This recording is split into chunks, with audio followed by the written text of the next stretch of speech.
Guys, ito na yung house namin.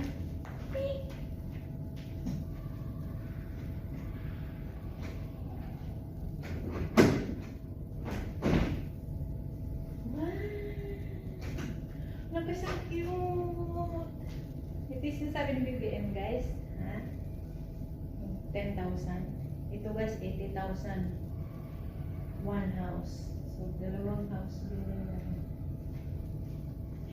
Ano guys, ang cute!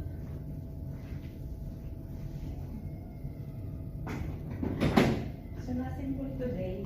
Done.